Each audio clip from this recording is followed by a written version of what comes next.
Ei, som, teste.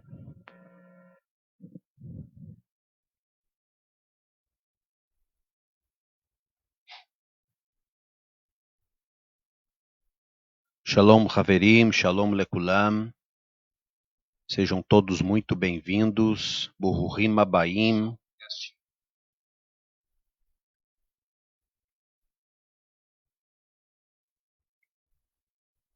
Só fazendo os ajustes aqui, que há um delay na imagem e no som.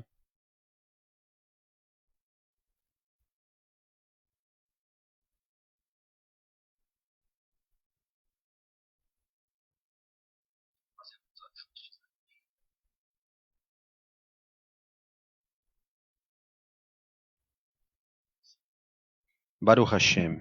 Acho que dá para nós começarmos. Esperar um pouquinho o pessoal ir chegando. Nós hoje iremos tratar de um assunto muito relevante dentro da nossa emuná, da nossa fé, tanto para cristãos como para judeus. Ambos acreditam em quase a mesma coisa, mas acredito que conversando a gente consegue fechar as arestas e acabar com as diferenças de interpretações de textos, mas aqueles que estudam a palavra de Deus, que têm já contato com a fé judaica messiânica, com certeza não é estranho aquilo que eu vou falar aqui, mas a gente sempre traz, né, para conhecimento de causa de muitos. E hoje nós vamos falar de um assunto bem delicado. Israel está debaixo de ataque, Israel está atacando também, está retalhando os inimigos. O que isso representa no cenário mundial, o que isso representa para a nossa fé, o que isso quer dizer, o que a Torá, o que a Brit Hadashah tem a dizer acerca disto. Qual é o contexto espiritual que está por trás desta guerra, destes ataques? Muito bem, Baruch Hashem. Pessoal, a primeira coisa que nós precisamos entender é que existe um contexto espiritual. As Escrituras dizem que tudo está no controle do Eterno, ele é o onipotente, ele é onisciente, ele é o todo-poderoso, ele controla todas as coisas, ele está exatamente no controle de tudo, então impossível as coisas saírem do controle de Deus. Ele controla até o passo da formiga. Os vírus, as bactérias que nós não enxergamos, o Eterno, ele controla. Ou seja, mesmo que os nossos olhos não alcançam, ele controla vírus e bactérias, com certeza também controla os passos do homem. Ele é o grande maestro de tudo isso que está acontecendo. Obviamente, ele deu o livre-arbítrio, o direito de escolha para o ser humano, mas por ser ele onisciente, ele já deixou nas escrituras aquilo que iria acontecer e que está acontecendo e que também vai acontecer daqui a um tempo, né? Nós sabemos que do começo ao fim a palavra de Deus ela é exata e a palavra de Deus ela prescreve acontecimentos para os últimos dias e até a consumação dos séculos. Muito bem, então hoje eu estava vendo nas redes sociais, né, e a gente vê que mesmo Israel sendo atacado, Israel ali passando por um momento difícil, os mísseis, né, os foguetes do Hamas têm acertado Israel ali, os terroristas entraram no território de Israel, como todos já bem sabem, fizeram reféns, mataram civis, sequestraram pessoas, soldados, mataram soldados, sequestraram crianças e mataram as crianças. Enfim, filme de terror. E Israel, obviamente, já se organizou, partiu para o contra-ataque, para a retaliação do inimigo, e acredito que está certo. Acho que uma nação soberana ela tem sim o direito de se defender, ainda mais contra terroristas. Mas olhando as redes sociais, eu percebi que muitas pessoas estavam fazendo comentários antissemitas, dando razão para os terroristas e tirando o direito de se defender de Israel. E a pergunta, né, que não quer calar: será que Israel realmente não tem o direito de se defender? Enfim, as acusações. Porque a terra era dos palestinos e Israel tomou a terra dos palestinos. Nós sabemos que isso não é verdade, porque quando o povo de Israel ele voltou a ser uma nação, quando o povo de Israel recebeu o voto Minerva nas Nações Unidas, a votação era para saber aonde o Estado judeu, o Estado de Israel seria fundado. Chegaram a sugerir 20 quilômetros quadrados, 20 mil quilômetros quadrados dentro do território africano, ou também se Israel voltaria para as terras que já eram deles. Enfim, houve uma votação legítima e nós sabemos que Oswaldo Aranha fez o voto Minerva e ele votou então e decidiu que Israel iria voltar para suas terras, o qual toda a história de Israel e toda a história do povo judeu está vinculado e registrados, né, a esta terra, está vinculada a esta terra e registrado nos escritos sagrados a história que Israel, a relação que Israel tem com este território, até porque foi um território prometido por Hashem a Avraham, Yitzhak e Yaakov. Muito bem. Dentro desse contexto, então, Israel volta. Quando ele volta, ele se depara com um povo. Estava ali a Jordânia, estava alguns povos dominando este território. Porém, nós sabemos que aquele território é cercado de nações árabes, muçulmanas. A questão até nem é se é ou não árabe, mas a questão é o Islã. O Islã predomina as nações ao redor. Claro, são nações árabes, mas o inimigo de Israel não são os árabes, mas é o Islã. O Islã aspira, nutre uma raiva, um ódio, um sinat rinan, um ódio gratuito para Am Israel. Quando Israel chega então para fazer a reintegração de posse, que fique bem claro, porque muitas pessoas ficam dizendo que Israel tomou as terras dos palestinos, e isso não é verdade, houve uma reintegração de posse, porque Israel já era dono daquelas terras. Nós sabemos muito bem. Nós sabemos, né, na história, o que o imperador Adriano fez, de como ele avassalou o povo de Israel.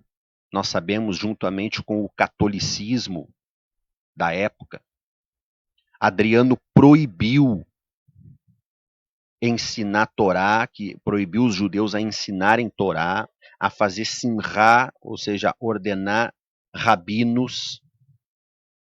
Ou seja, houve uma necessidade, então, do povo de Israel se organizar nas questões da Mishnah, depois, posteriormente, escrever a Guemará lá na Babilônia. O povo de Israel já disperso, escreveram a Guemará lá na Babilônia, na época dos Amoraim. Mas a gente sabe muito bem da história, e quem não sabe fica sabendo agora, que na época o imperador Adriano, ele afugentou, ele correu, ele expulsou os judeus do Oriente Médio, das terras de Israel. Na época que o imperador Adriano emitiu esses decretos que era proibido ensinar Torá e fazer simra de rabino, de ordenar rabinos, No norte, o imperador Adriano ele invadiu pelo norte de Israel, pela Galileia, né, o território do norte de Israel, e segundo a história judaica, vai dizer que tinham 600 yeshivot, 600 escolas rabínicas. Cada uma das escolas rabínicas, 6.000 alunos. Agora você contabilize isso. Quantos alunos dá? Enfim, o imperador Adriano, ele avassalou, matou, expulsou, torturou muitos judeus que estavam lá. Até os livros da nossa tradição vai dizer que havia um homem que ele ungiu, ele foi o último homem a ter a Simra Rahamim. É uma Simra, é uma unção que nem existe mais, mas que veio de Moshe Rabbeinu, passou para Yehoshua, e assim foi vindo, passou para os anciãos de Israel, né? Os profetas, todos, ansei que Neset Agedolá, e veio vindo até cair nos ombros deste homem. Deixa eu me lembrar o nome deste homem aqui, que eu sempre esqueço.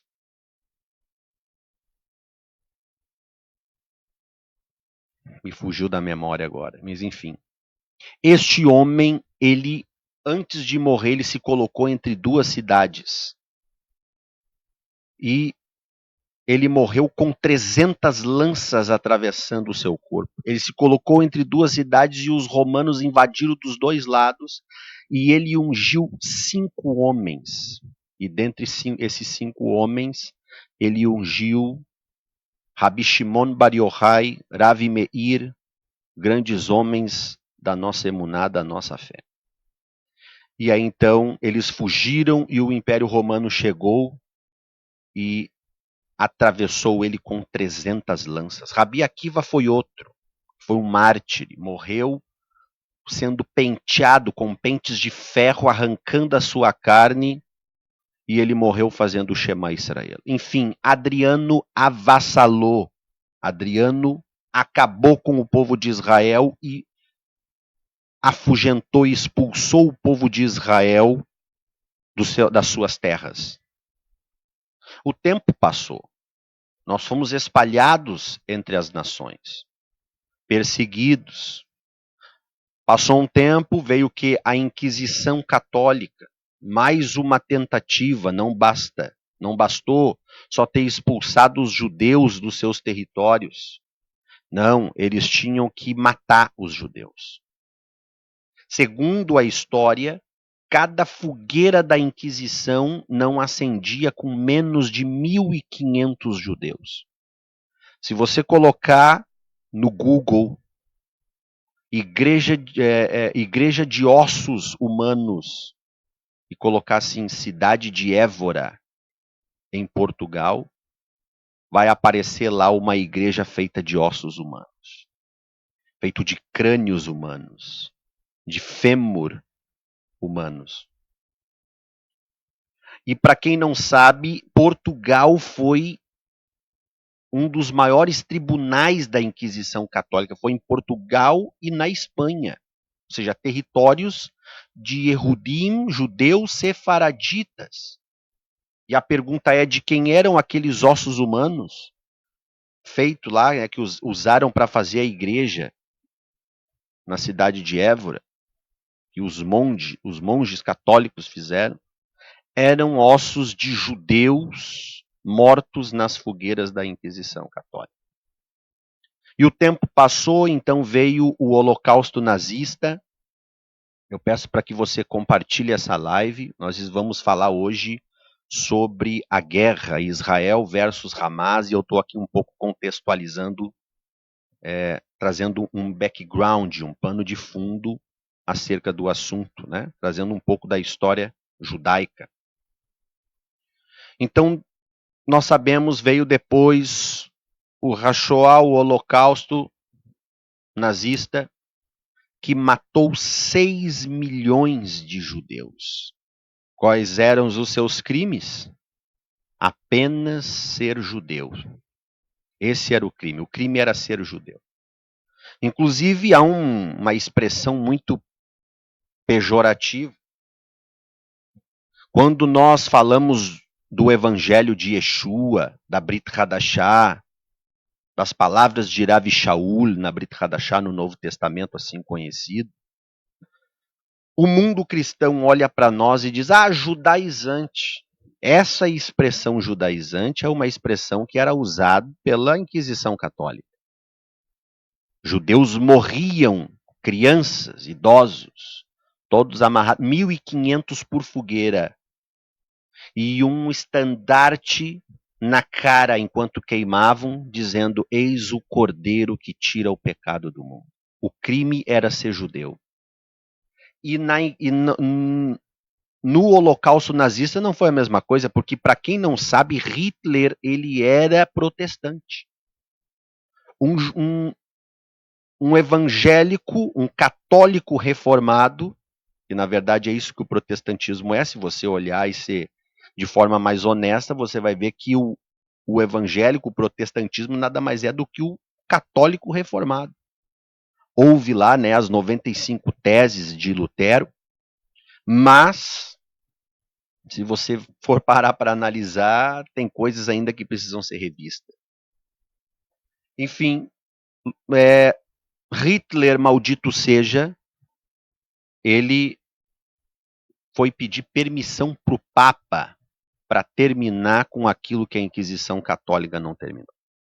6 milhões de judeus dizimados, queimados. Eu tive parentes que morreram porque eu não sou de origem sefaradita, eu sou de origem askenazi, né? Família judaica que veio da Polônia, que foi aonde teve os maiores campos de concentração do nazismo, Auschwitz I, Auschwitz II, enfim. 6 milhões de judeus queimados, mortos, e até hoje estamos tentando recuperar o número de pessoas que éramos antes do Holocausto. Deixa eu dar uma olhada aqui nos comentários para ver como está a nossa live.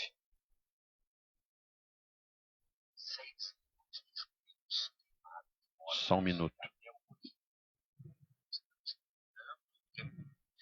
Enfim, pessoal. Nós éramos um número de 18 milhões de judeus.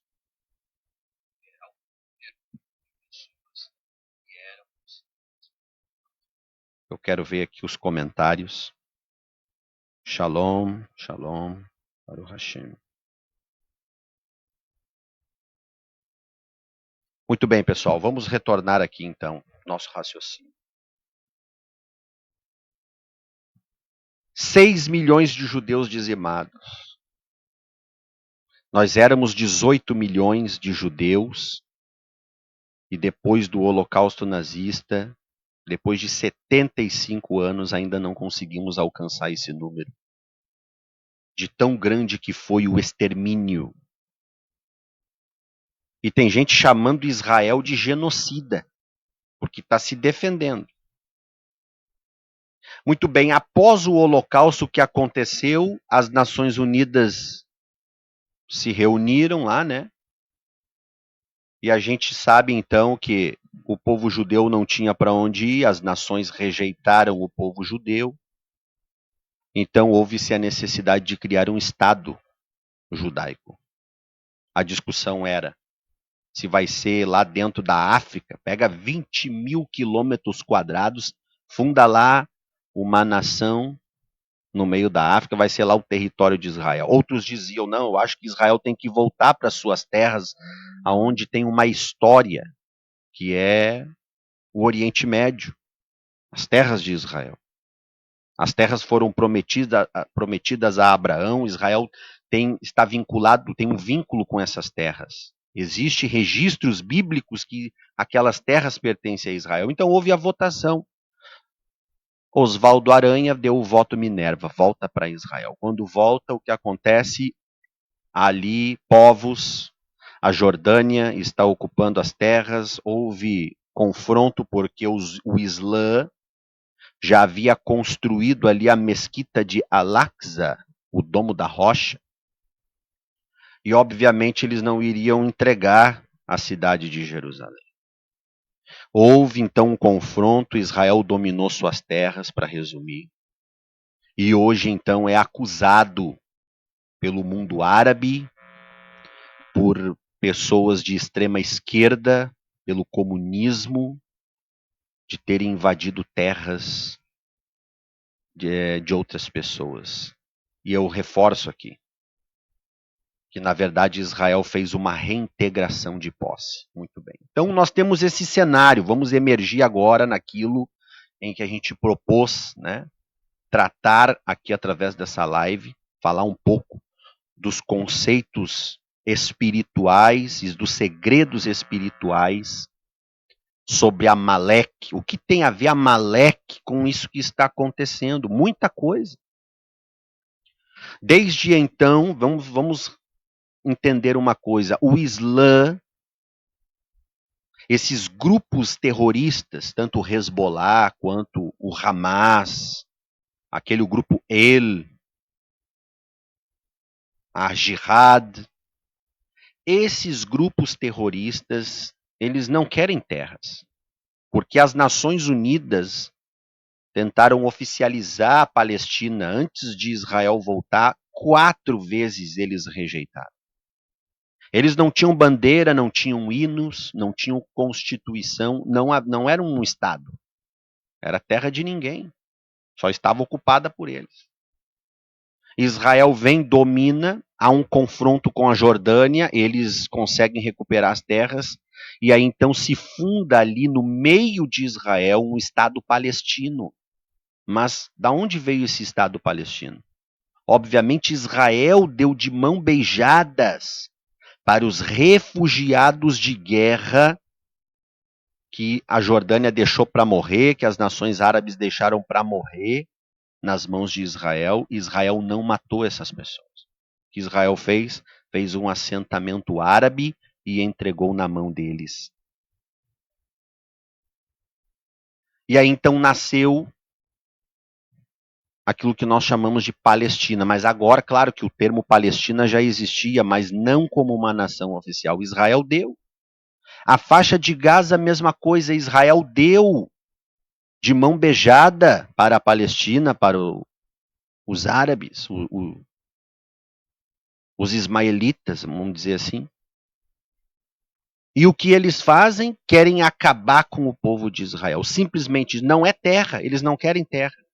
Eles querem o extermínio da raça judaica da terra. E agora a pergunta é: por quê? Por quê? Porque eles querem matar o povo judeu? Não existe motivo. É aquilo que nós chamamos de sinat rinan, o ódio infundado, o ódio gratuito. Agora nós precisamos entender da onde vem, qual é a origem desse espírito assassino, ou melhor, desse espírito antissemita que paira sobre muitos extremistas e terroristas que querem aniquilar o povo de Israel. Simplesmente isso. Aniquilar o povo judeu. Da onde vem tamanho ódio? Para isso nós precisamos voltar no tempo. Nós precisamos voltar no tempo. E nós precisamos, então, vou retornar, rebobinar a fita até a época que Israel, o povo de Israel, saiu do Mitzrayim, do Egito, da Beit Avadim, da casa da servidão. Hashem faz milagres e prodígios na terra do Egito, tira Israel, arranca Israel do Egito, com mão forte e braço estendido. Abre o Yam Suf, o Mar Vermelho. Israel passa com pés enxutos. Uma grande manifestação de milagres. Israel agora está peregrinando rumo às terras prometidas, né? A terra prometida a Avraham, Yitzhak e Yaakov, os nossos pais. Só que o que acontece? Amaleque vem e ataca Israel. E é isso que eu quero chamar a atenção, é aqui que eu quero me deter, porque se nós olharmos com uns olhos mais clínicos, um olhar mais apurado, nós vamos compreender que Amaleque, ele não tinha motivos para atacar Israel. Amaleque não tinha motivos.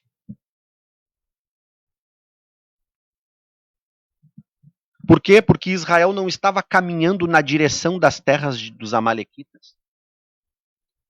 Israel enfrentou batalha, sim, enfrentou. Mas, por exemplo, os moabitas, quando Israel estava prestes a entrar na terra prometida, os moabitas, eles vieram ao encontro de Israel com espadas nas mãos, não trouxeram água.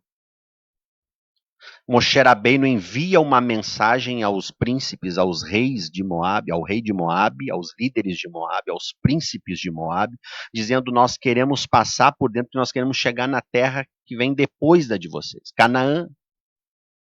E se o povo beber água das vossas terras, ou comer alguma fruta do vosso campo, nós pagaremos, nós não queremos nada, nós só queremos passar. E aí o que acontece? Os moabitas vêm ao encontro de Israel com espada na mão.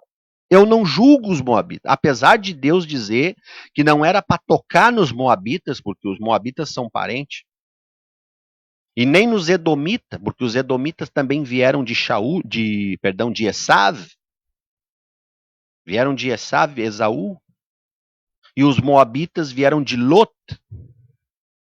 Hashem falou, não é para tocar nos edomitas e nem nos moabitas.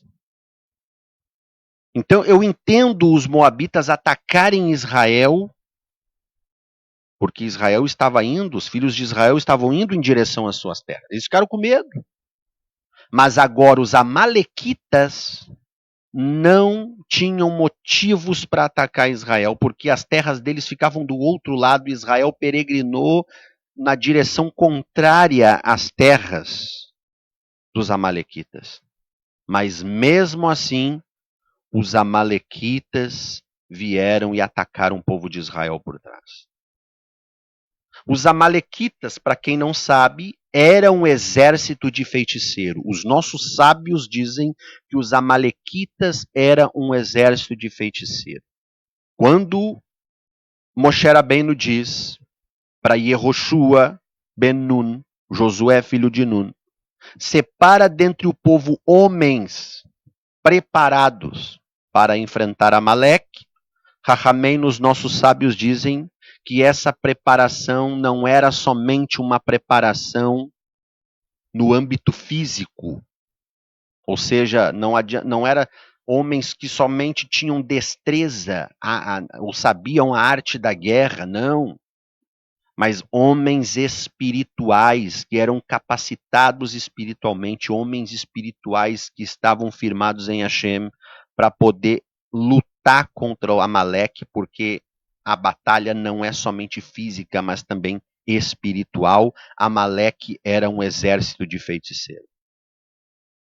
E a batalha realmente é tão espiritual que o texto nos diz em Sefer Shemot, o livro do Êxodo, capítulo 17, vai dizer que Moshe Rabbeinu, ele sobe o monte e ele começa a interceder pelo povo de Israel, obviamente porque Moshe Rabbeinu está levando a guerra para o âmbito, o nível espiritual, porque sabe que o povo Amaleque é um exército de feiticeiro, ou seja, eles lutavam e também praticavam a feitiçaria, e o povo de Israel estava ali lutando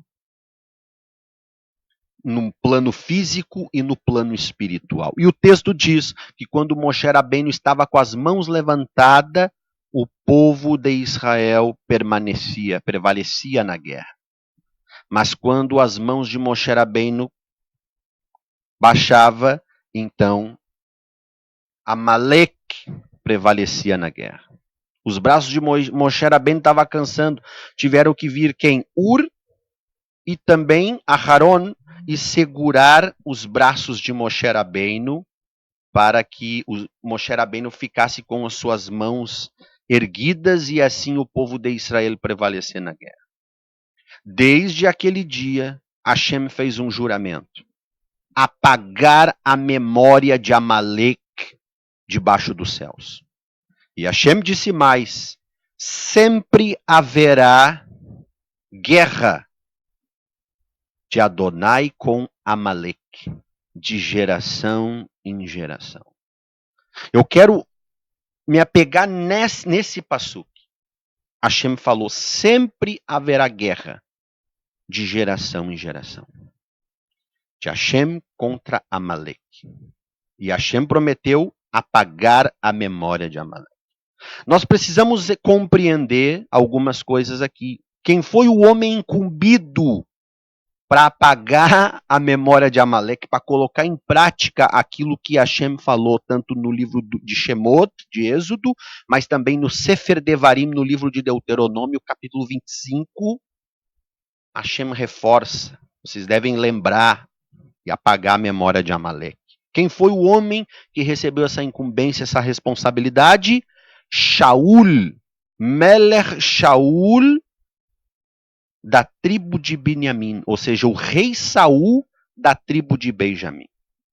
E aqui uma interpretação fantástica dos Mefarshim, dos Mekubalim, a ramificação mais profunda nas interpretações da Torá.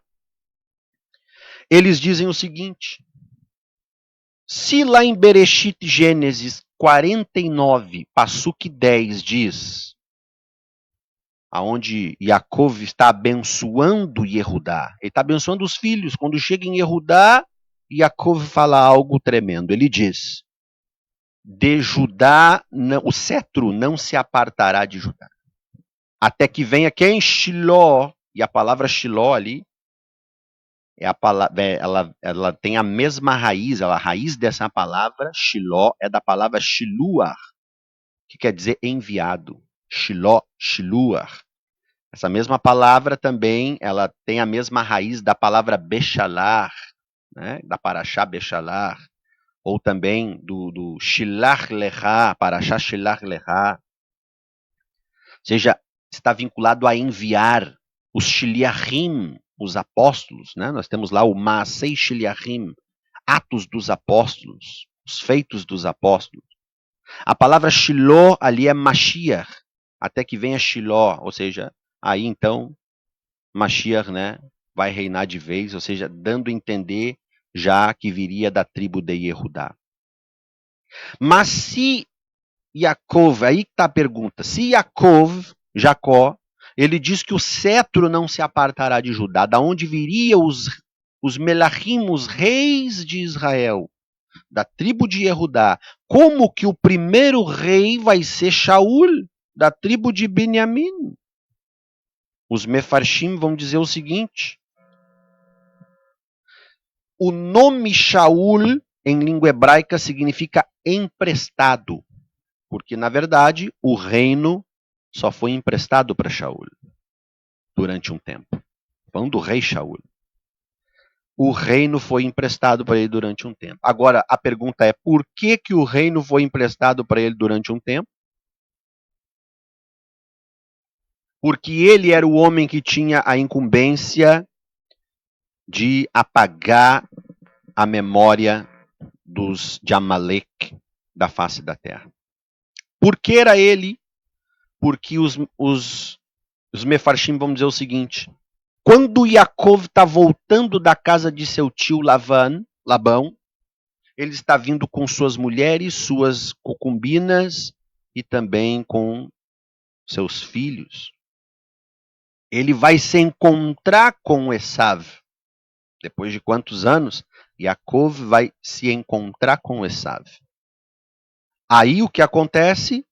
Quando eles se enxergam, o texto da Torá nos diz: Yaakov vai na frente se prostrando 7 vezes.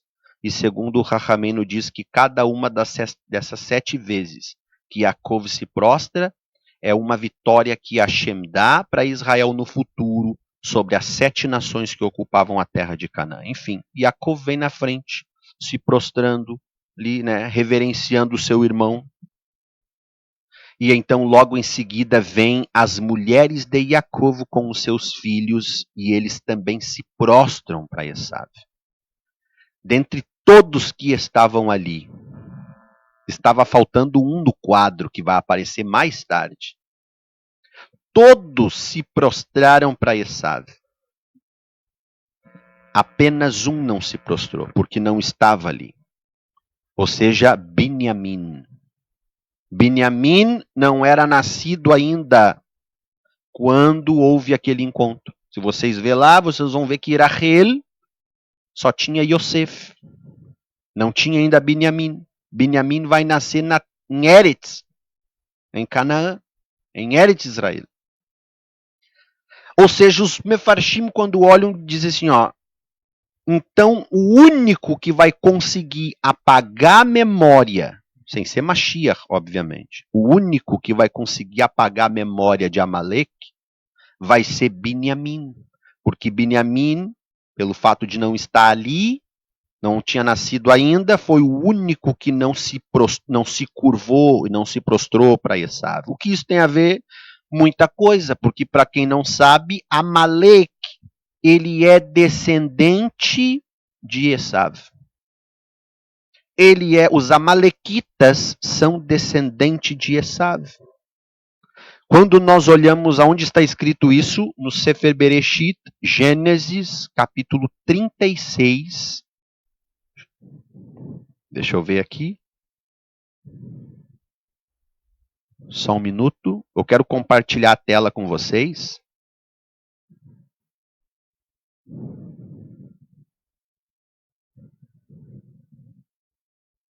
Ok. Acredito que vocês estão vendo aqui, né?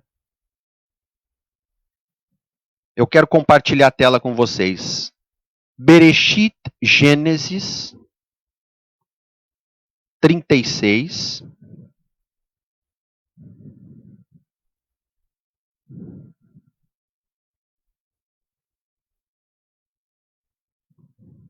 E o Passuque 12. Primeiro aqui em cima no Passuque 1. E estas são as gerações de Esaú. Veja bem. Lá na frente, no Passuque 12, vai dizer: e Tímina era concubina de Elifaz. Quem é Elifaz?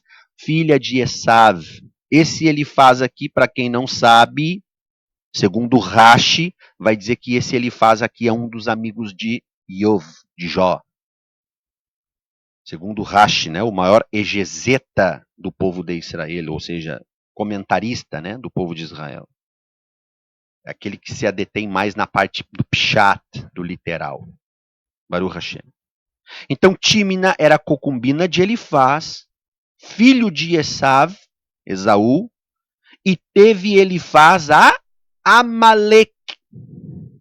Estes são os filhos de Ada, mulher de Esaú, de Esav. Aqui, segundo o Rabbeinu Bachya, o comentarista, o grande mestre, ele vai falar que esse Amalek aqui é o mesmo Amalek que perseguiu o povo de Israel quando saiu do Mitzrayim. Agora a pergunta que as pessoas vai brotar na cabeça a dúvida, né? Mas se esse Amalek é o mesmo que perseguiu o povo de Israel quando saiu do Egito, veja quantos anos se passaram. Sim, só que na verdade Amalek aqui neste contexto ainda não era vivo. Segundo os nossos sábios, vão dizer que o nome dele aparece aqui só para mencionar que ele é descendente de Esav, porque ele vai nascer mais para frente. Né? Ou seja, mais para frente. É o que os nossos sábios explicam. Amalek. Então, esse Amalek vai gerar um povo que lá na frente vai perseguir Am Israel. Ok? Deixa eu retornar para cá.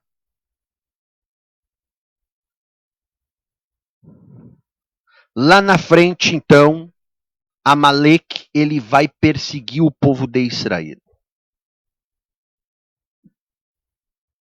Agora nós precisamos compreender algo. Existe uma tristeza, existe um rancor de Esav com Yaakov. Se não há com eles, porque acredito que se perdoaram, mas há com suas descendências. Nós sabemos que os edomitas são descendentes de Esav também. E os edomitas também torciam para ver a derrota do povo de Israel. Segundo o Sefer Tehillim, o livro dos Salmos, vai falar lá que os edomitas diziam arrasai, arrasai até os alicerces. Ou seja, na época do cativeiro babilônico, da Galut, os edomitas fortaleciam os braços dos babilônicos para arrasar com Israel. Os edomitas. Há uma picuinha, vamos dizer assim. Um pegou a bênção do outro, o outro disse que não, ele me vendeu por um prato de lentilha. Ah, mas foi barato. Problema de quem vendeu. Enfim, há um debate.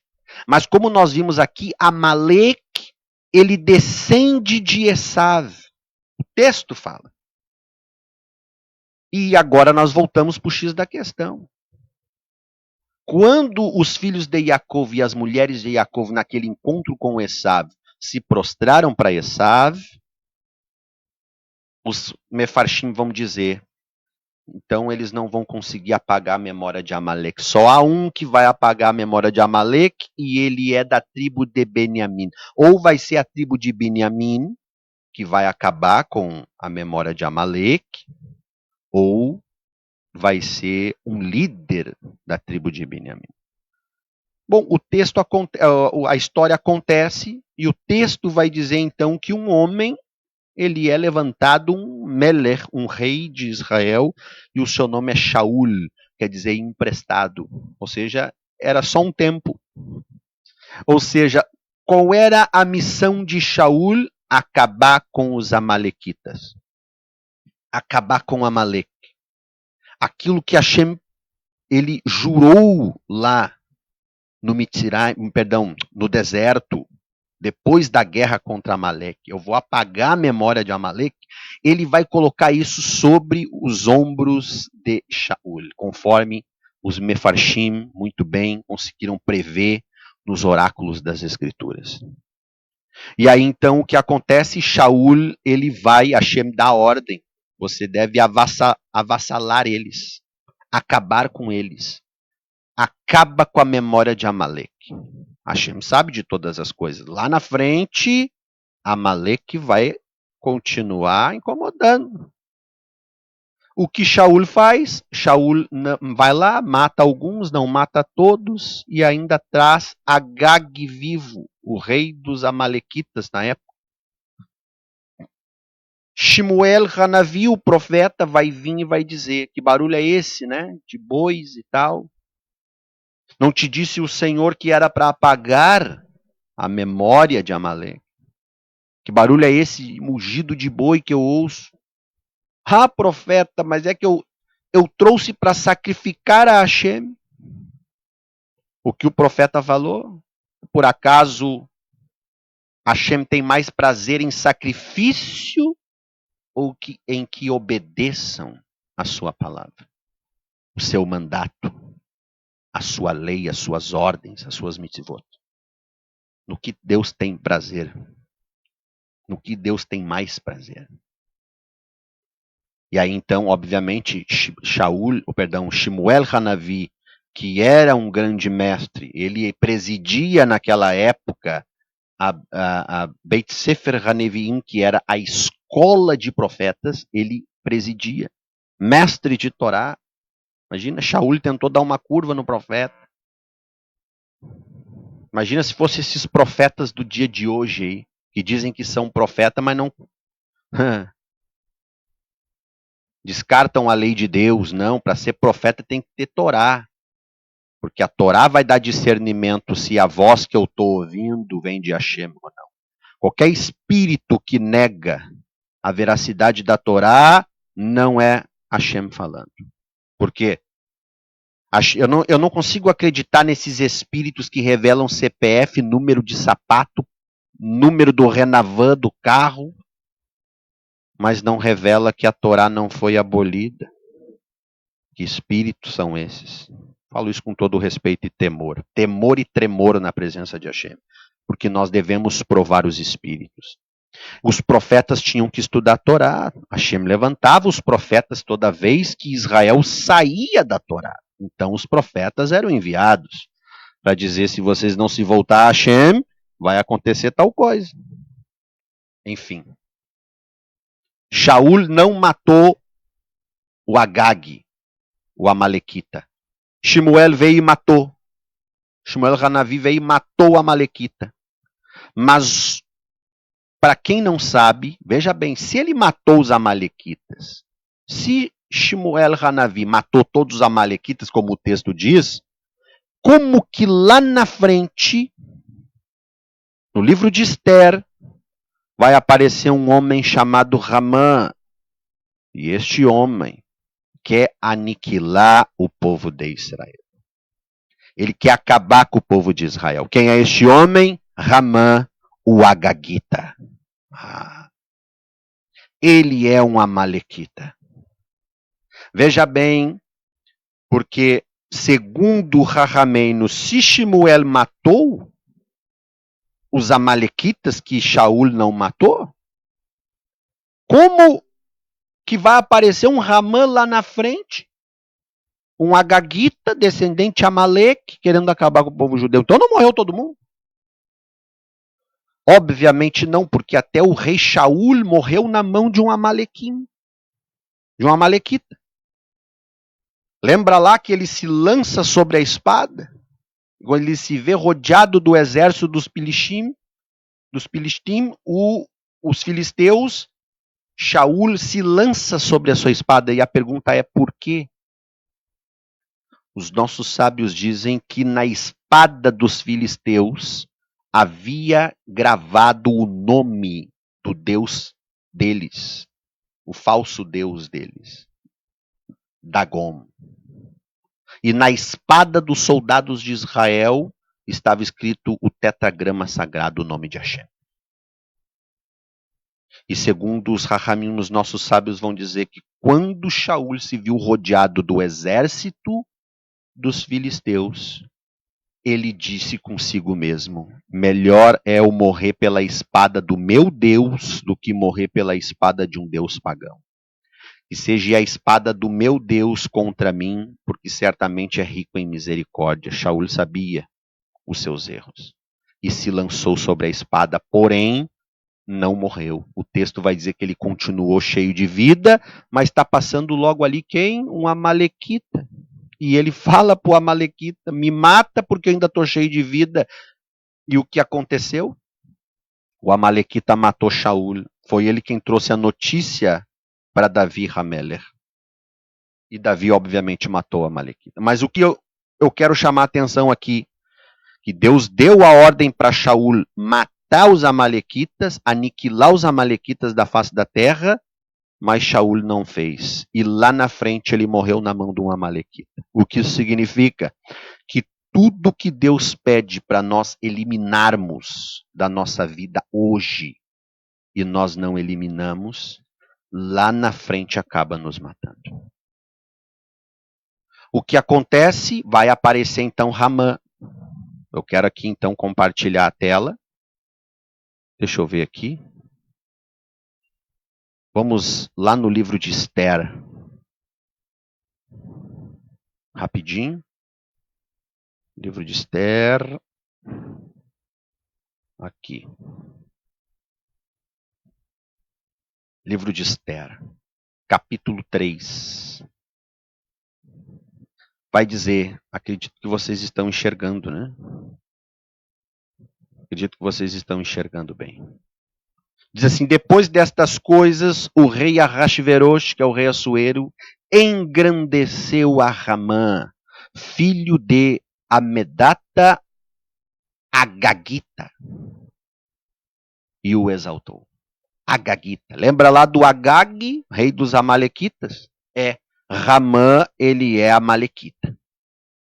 E o que acontece aqui, mais uma vez, os Amalequitas se levantando contra o povo de Israel e querendo exterminá-lo. Por quê? Porque Ramã, ele vai falar para o rei Assuero: tem um povo aí que não obedece às tuas leis, ó rei. Lembra que o texto que nós lemos aqui? Ahasverosh, ele exaltou Ramã.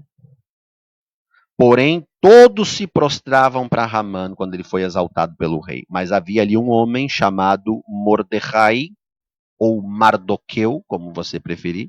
O termo hebraico é Mordecai. Ele não se prostrou para Ramã. E Ramã ficou incomodado com isso, porque Mordecai, ele é fiel a Hashem, ele só se prostra a Hashem. O que Ramã disse? Quem é este homem que não se prostrou para mim? Esse é Mordecai. Mordecai? Que povo que ele pertence? Pertence aos Yehudim, aos judeus.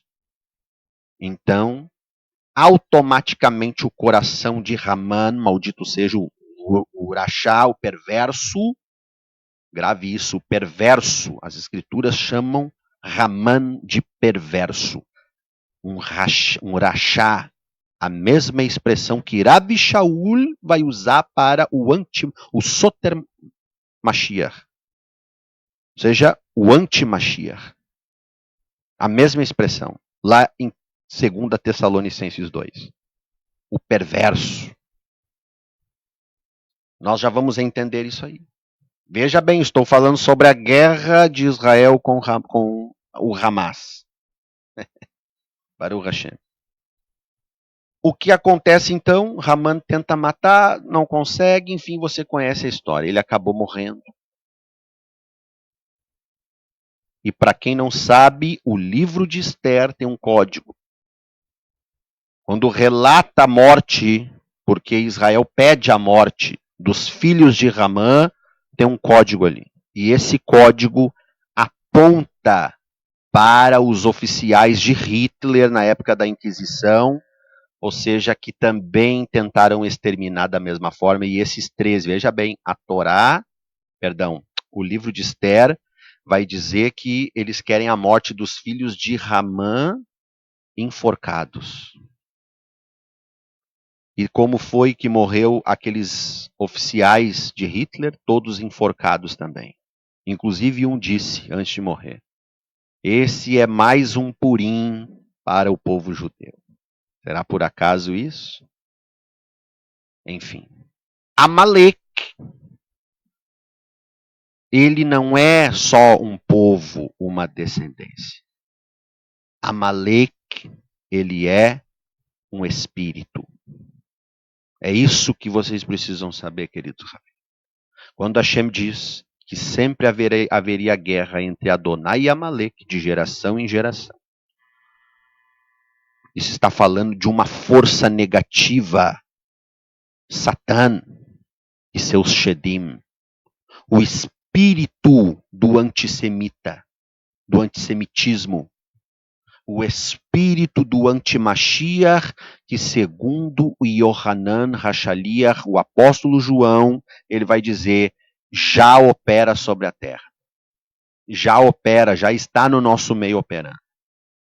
E Rabi Shaul vai dizer em Tessalonicenses 2, 2 Tessalonicenses 2, o ministério da iniquidade já opera. No texto que ele está falando da revelação e da manifestação do anti-Mashiach. Ele vai dizer, o ministério da iniquidade já opera. Ou seja, o espírito da iniquidade, que é a transgressão da Torá, iniquidade no grego é anomia, quer dizer, a sem nomos lei, ou seja, o ministério que vive sem a lei ou que transgride a lei, é o ministério do pecado. 1 João, capítulo 3, verso 4, vai dizer que o pecado é a transgressão da lei. Ou seja, o ministério da iniquidade já opera. Esse espírito maligno, vamos nos concentrar aqui, o espírito do anti-Mashiach, que João falou que já opera, que Shaul falou que já opera, esse espírito antissemita que quer perseguir o povo de Hashem, independente se crê em Yeshua ou não, se guarda a Torá, porque vamos e viemos. Nós sabemos que o povo de Israel, ele permanece na sua dureza de coração, mas isso se faz necessário.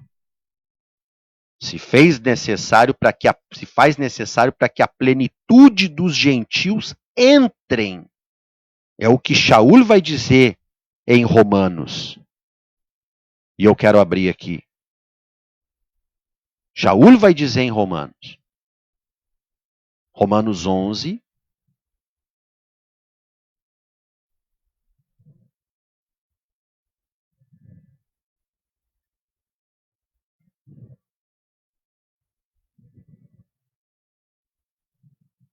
Ele já começa dizendo aqui no verso 1 algo muito interessante.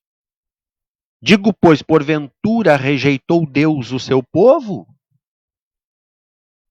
De modo nenhum, porque também eu sou israelita da descendência de Abraão, da tribo de Beniamim. Deus não rejeitou o seu povo que antes conheceu. Enfim. Mas tem gente pregando aí que as promessas de Deus não é mais válida.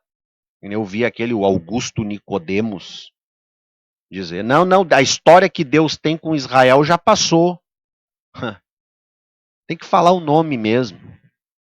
Essas pessoas deviam ter vergonha de querer pregar a palavra de Deus. Estão indo contra a Bíblia. Shaul está falando, Deus não rejeitou o seu povo, mas quem é que ensinou eles a dizer que Deus rejeitou o seu povo? O espírito do anti-Mashiach. Mas estão falando o nome de Jesus. Mas é isso aí mesmo. Porque Yeshua mesmo diz, nem todo aquele que diz o meu nome, Senhor, Senhor, entrará no reino. Então, falando o nome de Jesus, de Yeshua, mas se levanta contra o povo de Deus, não é povo de Deus. Não é. É joio. E agora eu estou falando para aquela classe que se levanta contra o povo judeu, dizendo que Deus não tem mais promessas. Já era, agora é a era da igreja. Justino, um dos pais do catolicismo, um dos pais da igreja, falou, não, a igreja agora é o Verus Israel. Verus Israel? Ou seja, quer dizer que então Israel é o falso, agora o verdadeiro é a igreja. Está errado. Israel sempre vai ser um povo diante de Deus. Aqui, Romanos 9, antes de entrar em Romanos 11. Romanos 9. Veja bem aqui, a partir do verso 4. Que são israelitas. Aqui, verso 3. Ou melhor, verso 1. Em Mashiach digo a verdade, não minto, dando testemunho à minha consciência no espírito, que tenho grande tristeza e contínua dor no meu coração. Porque eu mesmo poderia desejar ser anátema de Mashiach por amor de meus irmãos. Sabe o que Shaul está fazendo aqui? Shaul está fazendo o que nem Moshe Rabbeinu fez no Monte Sinai. Se o Senhor não perdoar esse povo, risca o meu nome do livro da vida. Moshe Rabbeinu fez isso. Aqui Shaul está falando a mesma coisa. Eu queria ser maldito, desejar ser maldito de Mashiach. Anátema. Por amor de meus irmãos, que são meus parentes, segundo a carne, não é segundo o espírito. Shaul está falando aqui que esse Israel que ele vai se referir aqui é segundo a carne. Não é o Israel espiritual, que nem muitos teólogos afirmam aí. Olha aqui, que são israelitas dos quais é a adoção de filhos e a glória, as alianças no plural, tanto no Sinai como através de Yeshua. As alianças pertencem aos israelitas.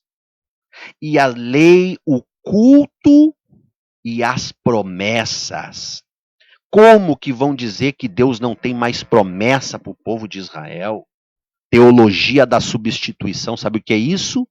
Doutrina de Bilam. Doutrina de Balaão. Vamos lá. Mais para frente. Aqui, Romanos 11. Vamos lá. Eu ia abrir aqui. Romanos 11. Deus não rejeitou o seu povo, nós vimos aqui. Antes de abrir Romanos 11, eu acredito na ação do Ruach, do Espírito. Yeshua, ele se move entre nós e eu acredito que ele me deu essa palavra, fez eu lembrar dessa palavra aqui. Antes de entrar em Romanos 11. Que vai convalidar com o que Shaul está falando, Paulo está falando aqui em Romanos. Deus não rejeitou o seu povo. Jeremias. Cadê? Vamos lá, que às vezes eu fico cego aqui.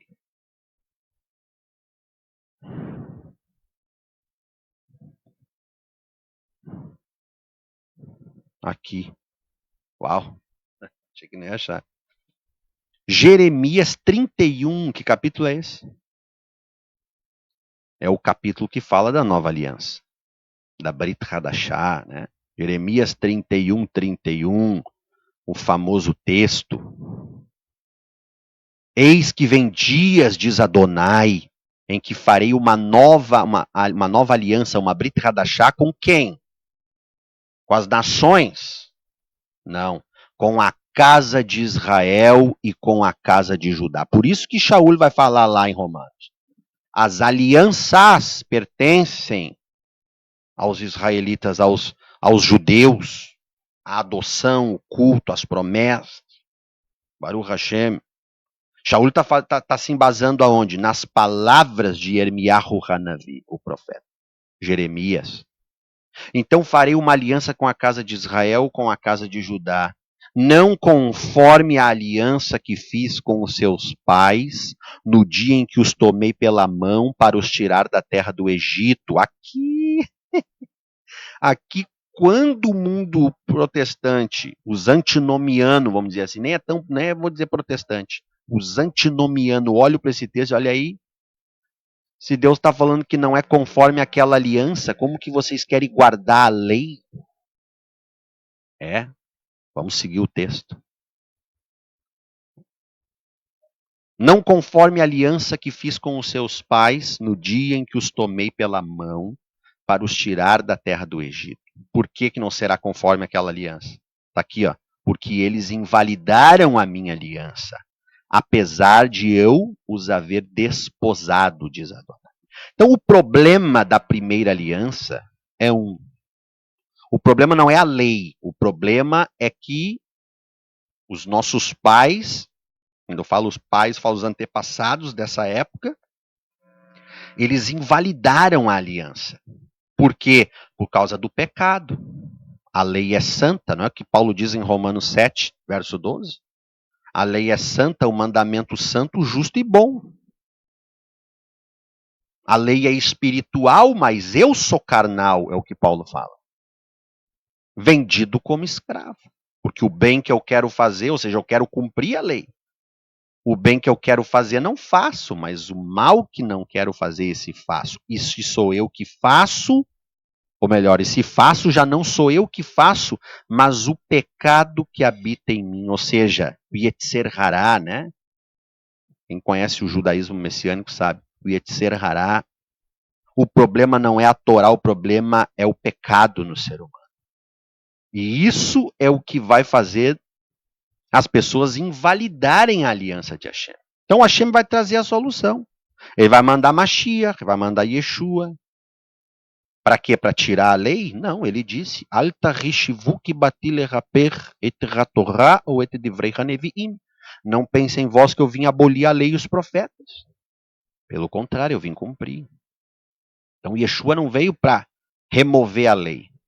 Ele veio para remover o quê? Ele veio para remover o pecado. Yohanan Hamatibil, João Batista, olhou para Yeshua e disse: eis aí o Cordeiro de Deus que tira a lei do mundo. Foi isso que ele falou? Não. Ele disse: eis o Cordeiro de Deus que tira o pecado do mundo. Ou seja, o pecado é o problema. O pecado é que fazia o povo invalidar a aliança. Então, por isso que não será conforme a aliança que fiz com os vossos pais. Eles invalidavam a minha aliança. E agora, o que vai acontecer? Verso 33. Olha aqui. Mas esta é a aliança que farei convosco. Essa é a aliança que farei com a casa de Israel depois daqueles dias, diz Hashem. Porei a minha lei no seu interior e as escreverei no seu coração, e eu serei o seu Deus, e eles serão o meu povo. Deixa eu dizer uma coisa para ti aqui, ó. Segundo o profeta, para ser povo de Deus tem que ter lei no coração, viu? Tá aqui, ó. Eu serei o vosso Deus e eles serão o meu povo. Se não tiver lei no coração, não faz parte. É profeta que está falando aqui. É a profecia da nova aliança, sim ou não? Baruch Hashem. Vamos lá. A lei tem que estar no coração. Mas eu quero me apegar aqui, ó, Romanos 11, aqui, ó. Verso 35 de Jeremias 31. Assim diz Adonai. Veja, ele está falando da nova aliança. Ó. No verso 35, olha o que ele vai dizer agora sobre o povo de Israel, porque afinal de contas, as alianças é com o povo de Israel, é com a casa de Israel. Já vou explicar a questão dos gentios, dos não-judeus. Já vou explicar. A aliança está com eles também.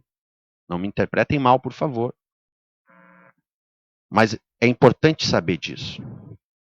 No verso 35, olha o que Hashem vai dizer. Assim diz Adonai, que dá o sol para a luz do dia e as ordenanças da lua e das estrelas para a luz da noite.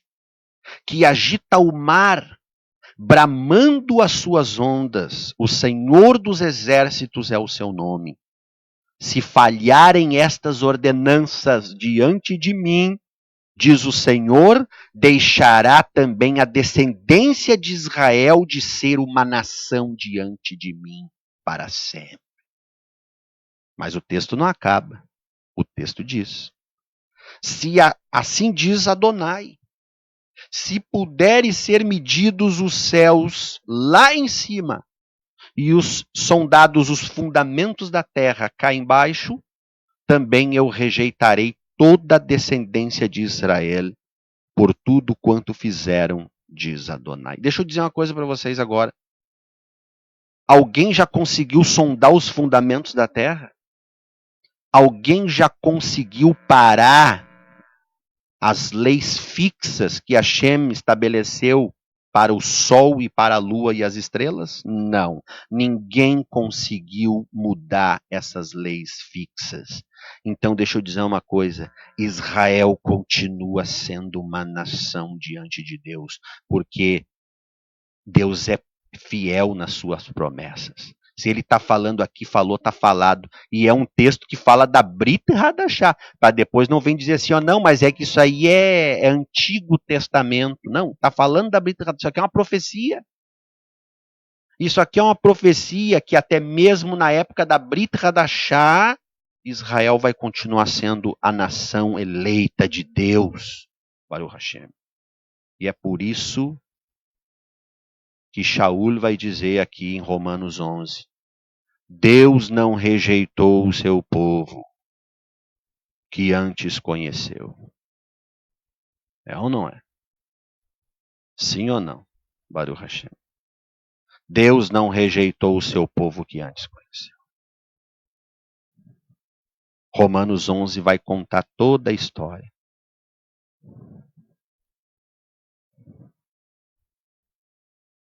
Romanos 11 vai falar que quando o Mashiach só vai voltar quando o povo judeu reconhecer ele como Messias. É o que o próprio Yeshua falou também. Não me vereis novamente. Ele está dentro da cidade de Jerusalém, dizendo, ele fala, não me verão novamente até que digam Baruch Rabá Bishem Adonai, bendito que vem em nome do Senhor. Ou seja, quando o povo judeu falar Baruch Rabá Bishem Adonai, aí sim, então, isso vai atrair o Mashiach. Porque é o que Shaul vai dizer aqui. Romanos 11, verso 12. Se a sua queda é a riqueza do mundo, vamos que é o verso 11. Digo, pois, porventura tropeçaram para que caísse? Quem? O povo judeu, não é? O que negou Yeshua, papapá, é o que todo mundo fala. De modo nenhum não tropeçaram para que caíssem. É isso que Shaul está dizendo. Mas pela sua queda veio salvação aos gentios. Como que tem gentil ainda tocando pedra em judeu que negou Yeshua? Graças à rejeição do povo Yehudi, é que a salvação chegou para os gentios, para os goim, para as nações. Mas o plano de salvação não termina aí. Olha aqui. Trouxe salvação para os gentios para os incitar à emulação. Se a sua queda de quem? O povo de Israel. É a riqueza do mundo e a sua diminuição, a riqueza dos gentios, quanto mais a sua plenitude. Ou seja, Shaul está dizendo, se a queda, se o erro resultou em bênção para os gentios, quanto mais bênção será a plenitude dos gentios quando aceitarem Mashiach. Se o tropeço, se a rejeição do Mashiach trouxe bênção, imagina muito mais bênção terá quando o povo de Israel aceitar o Mashiach. É isso que ele está falando. Não, mas é que o plano de salvação de Deus com Israel acabou, agora é a igreja. Está errado. Pode me queimar na fogueira da Inquisição dos seus pensamentos. Baruch Hashem, estou brincando. Mas é a verdade, queridos Ravim, não podemos mais ficar calados. Olha aqui.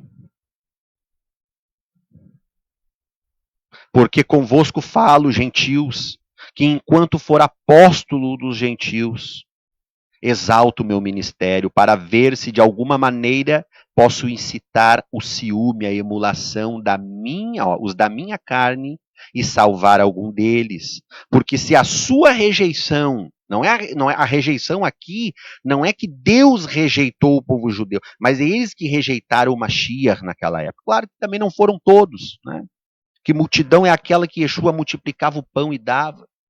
Que multidão é aquela que gritou quando ele entrou em Jerusalém colocando ramos de palmeiras, né? No caminho, ele montado num jumentinho gritava, Baruch Rabá Bishem Adonai, bendito que vem em nome do Senhor. Era um povo judeu, eram judeus. Quem eram aqueles 3.000 que se batizaram, fizeram tevilá na primeira pregação de Quefa de Pedro lá no templo? E depois mais 5.000 eram judeus, eram japoneses, não eram haitianos, não, eram judeus. Nada contra os povos, mas eram judeus. Olha aqui, porque se a sua rejeição é a reconciliação do mundo, qual será a sua admissão, se não vida dentre os mortos? Olha o que Shaul está falando aqui.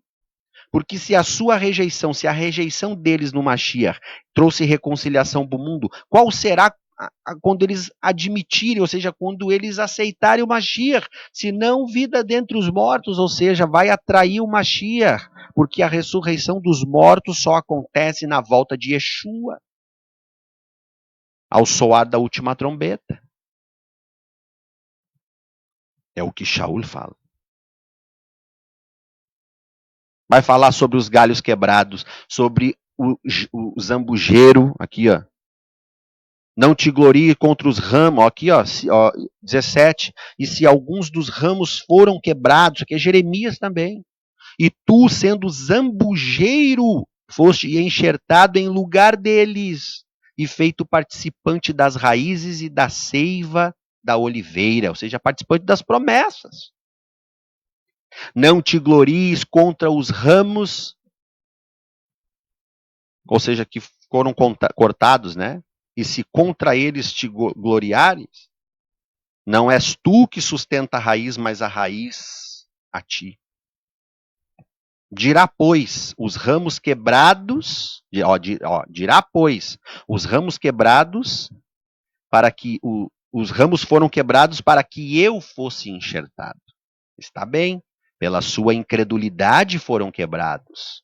Grave essa palavra incredulidade. E tu estás em pé pela fé. Então não te ensoberbeça, mas teme.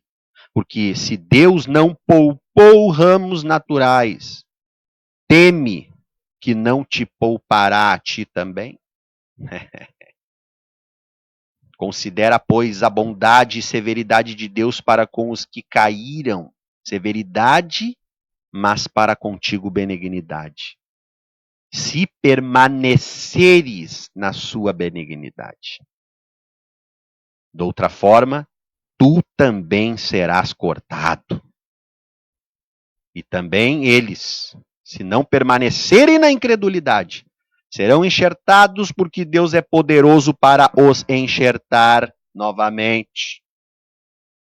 Porque se tu fostes cortado do natural zambujeiro e contra a tua natureza enxertado na boa oliveira, quanto mais esses que são naturais serão enxertados na sua própria oliveira, Baruch Hashem. Porque não quero, irmãos, aqui, não quero, irmãos, que ignoreis este segredo. Aqui, quem conhece hermenêutica bíblica, quem conhece hermenêutica judaica, os 4 níveis, o Pshat, o Remes, o Drash, o Sod. Né? O 5º nível, Mashiach vai nos ensinar que é o Remas Aremazim, a parte branca da Torá, segundo os nossos sábios. Midrash Tanhumá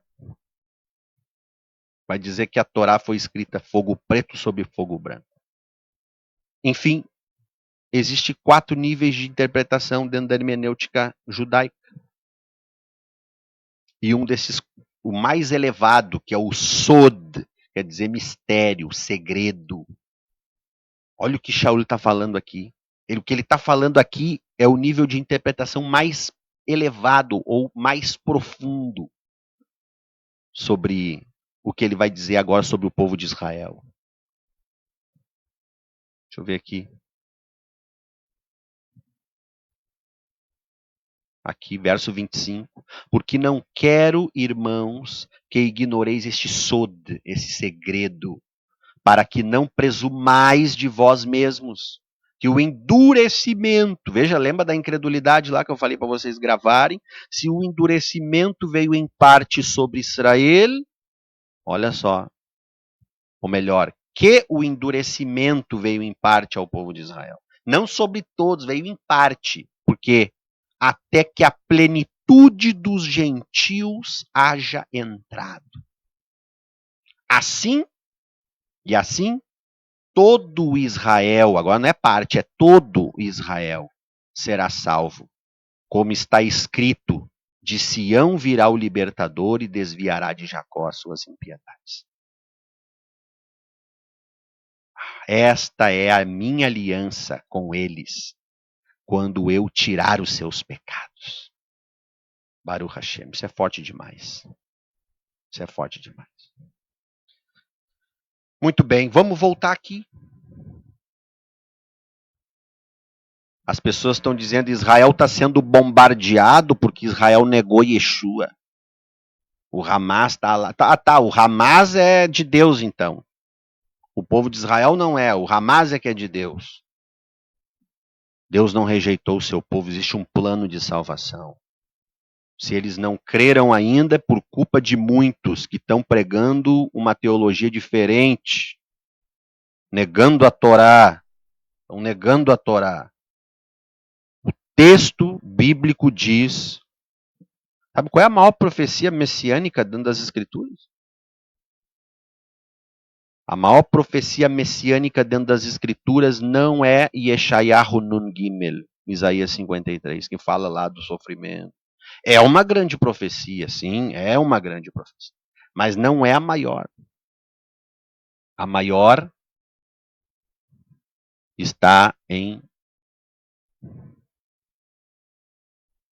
Isaías, capítulo 2 e o verso 3. Uma profecia messiânica. E acontecerá, veja o verso Passuque 2, e acontecerá nos últimos dias que se firmará o monte da casa do Senhor no cume dos montes. E ele e se elevará por cima dos outeiros e concorrerão a ele todas as nações. A casa de Hashem, lá em Jerusalém, Jerusalém.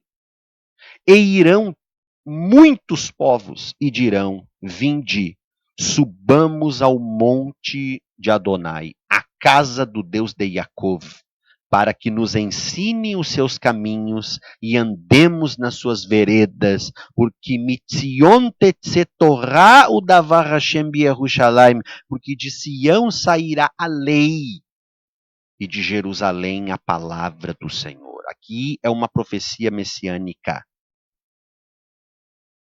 que fala que quando Mashiach voltar em glória, ou seja, na era messiânica, vamos dizer assim, vamos falar que o reino milenar do Mashiach, 1000 anos em Jerusalém, ele vai ensinar a lei para todos os povos.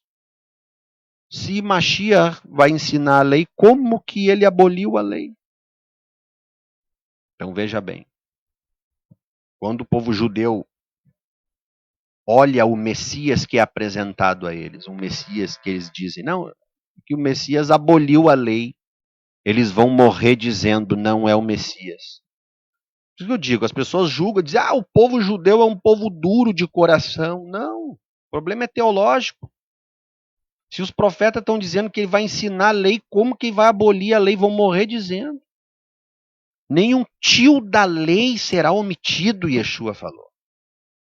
Quando nós comparamos as palavras de Yeshua com a teologia que é ensinada, nós vamos ver que tem alguma coisa errada. Estão distorcendo as palavras de Yeshua e distorcendo as palavras de Shaul. Porque quem está debaixo das obras da lei está debaixo de maldição. Obras da lei não é Torá, viu? Obras da lei é o Maasei HaTorá, que é um compilado de dogmas que continham mandamentos que muitas vezes até contrário à Torá. Ele só leva o nome de obras da lei, mas ele não é a Torá. E quem quiser conferir isso aí, é só pesquisar. As importantes obras da lei foi encontrado nas cavernas de Qumran, no Mar Morto, numa das 70 cavernas. Não é Torá, era um documento que consistia em querer se justificar diante de Deus mediante a rituais de purificação. É por isso que Shaul era contra, porque Mashiach veio para nos trazer salvação e justiça perante Hashem. Mas tem pessoas que querem se justificar por meio de rituais de purificação. Então, é nesse sentido, queridos Raverim. Quem está debaixo, quem quer se justificar, quem quer se auto-justificar diante de Deus, está debaixo de maldição. Mas a Torá é obrigação de todos nós, crendo ou não crendo, porque se o pecado é a transgressão da lei, nós não podemos quebrar a lei, mesmo estando em Yeshua, porque Yeshua, por acaso, é ministro do pecado, agora eu posso quebrar a lei.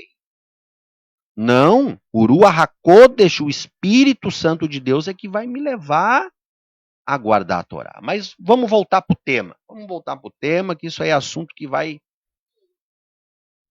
A gente vai perdendo um pouco do foco aqui. Israel está sendo atacado, a igreja não está entendendo. Só que eu estou ouvindo os crentes dizer aí que Yeshua vai voltar, está voltando. A guerra, Yeshua vai voltar, vai arrebatar a igreja para o céu. E o povo judeu que matou Jesus vai ficar sofrendo essa raça desgraçada na terra. Muitos estão pensando isso aí. Eu abri as redes sociais hoje e vi crente que anda de Bíblia, terno, não falta um culto, Santa Ceia. Está no Rébia, está no tal. e falando mal de Israel sem saber. Deixa eu dizer uma coisa. Paulo disse, Yeshua vai voltar quando o povo de Israel reconhecer. Está escrito. E para ele reconhecer, a igreja precisa ser restaurada. Não é reforma. Não é reforma. Nós precisamos voltar mais do que 500 anos na época da reforma. Temos que voltar nos fundamentos apostólicos do primeiro século. E vou mais ainda. Nem é nos fundamentos apostólicos do primeiro século. Nós temos que voltar nos fundamentos da emuná, da fé dos patriarcas. Abraão, Isaque e Jacó. Porque Yeshua disse, se vocês fossem filhos de Abraão, andariam nas obras de Abraão, falando para os judeus que estavam ali, né, desviados. Não eram todos, mas tinha sim, como qualquer povo, como qualquer religião, tem aqueles que são mais dedicados e outros mais relaxados. Ou seja, para ser filho de Abraão, tem que andar nas pegadas de Abraão. Quais as pegadas de Abraão? Gênesis 26:5. Hashem fala a Yitzhak: Abraão, teu pai, ouviu minha voz, guardou os meus mishpatim, os meus hukim, guardou os minhas toratot, guardou os meus juízos, os meus estatutos e as minhas leis. Ah, mas a Torá foi entregue só no Monte Sinai. Não, ela foi outorgada ali como, de fato, a nação estava nascendo. Mas a Torá existe antes dos céus e da terra. O Hashem criou o mundo através da Torá. Não é o que João fala lá? No princípio era o verbo. Que verbo você acha que é? Bereshit Raya Hadavar. No princípio era a palavra. E a palavra estava com Deus, a palavra era Hashem. Todas as coisas foram feitas por meio dela, do verbo, da palavra. E sem ela, o verbo, a palavra, a Torá, nada do que foi feito se fez. Enfim, a igreja precisa ser restaurada, voltar para a Torá, com Mashiach, obviamente, para a gente poder despertar o ciúme, para que a cegueira, veja que Shaul falou lá em Romanos, que a cegueira vem em parte a Israel, até que a plenitude dos gentios haja entrado. Depois disso, o quê? Todo Israel será salvo, porque daí então, quando entrou todo mundo, está todo mundo aí, Hashem vai tirar o espírito de entorpecimento e eles vão enxergar Mashiach e vão reconhecer, e quando eles reconhecer, Mashiach volta em glória. Ressurreição dos mortos. É o que ele fala ali. Expliquei. Então, eu quero dizer aqui que Yeshua, Jesus, não vai voltar. Né? Assim, Jesus, né? Eu sei que muitos cristãos vão ver meu vídeo. Yeshua não vai voltar agora. Isso que está acontecendo é uma contração da dor de parto.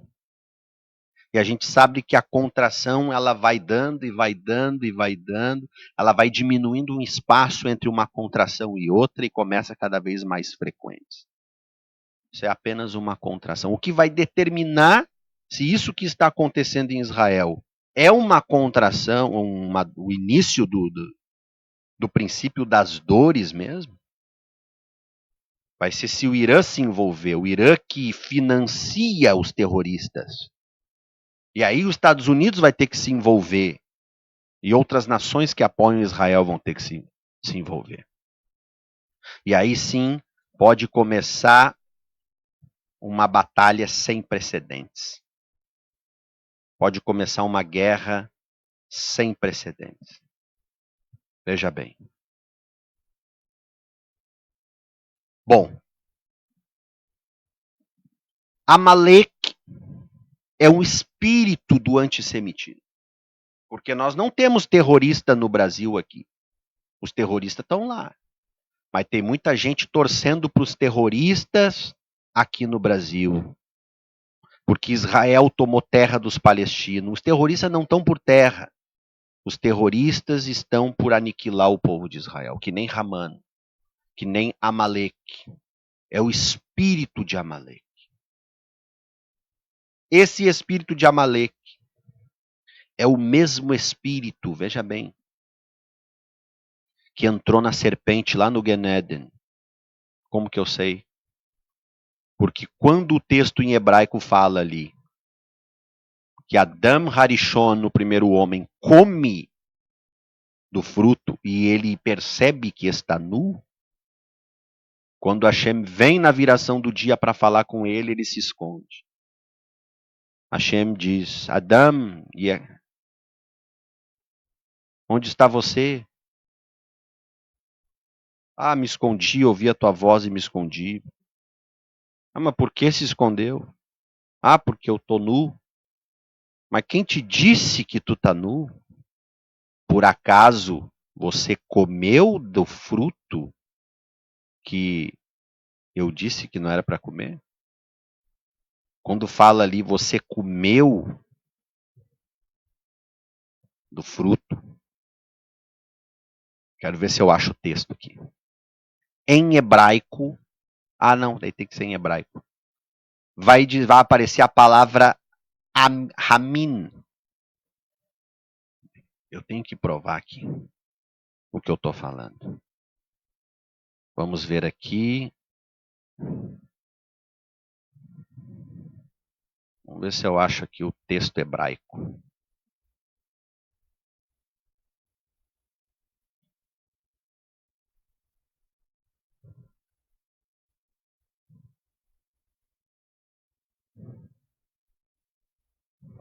Estamos prestes a encerrar a nossa transmissão.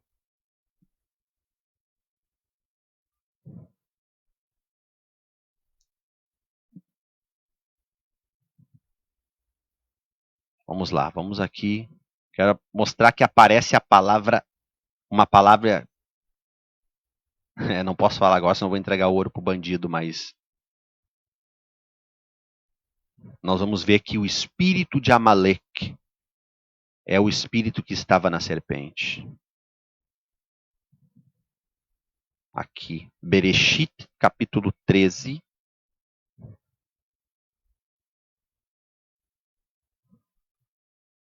Aumentei aqui para vocês verem.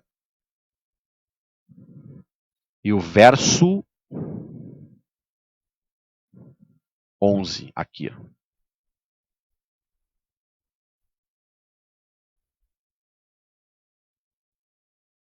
Vayomer min rigid leha, ou seja, e disse, quem te contou, no caso, quem te contou que você está nu? Atah-ramin, olha aqui, ó. Atah-ramin ha'et, você comeu da árvore? Esse comeu aqui, essa palavra ramin, aqui, ó, é as mesmas letras da palavra Raman. Lembrando que no hebraico não existe vogais, viu? Essa pontuação que tem embaixo aqui foi colocada depois. Ou seja, exatamente no texto que narra a queda do homem. Exatamente no texto em que Hashem pergunta, você pecou? Está a palavra Raman. Com as mesmas letras. Haman, o Agagita, o descendente de Amaleque. Ou seja, o espírito de Amaleque, assim como ele entrou em Haman, aqui Haman personificou o espírito de Amaleque. Ele é a figura do anti-Mashiach, ele é o arquétipo. Da mesma forma que o espírito de Amaleque entrou em Haman, personificou em Haman, da mesma forma também personificou na Nahash, na serpente. E quando nós vamos em Bereshit 3:15, que é mais para frente, vamos botar em português aqui agora.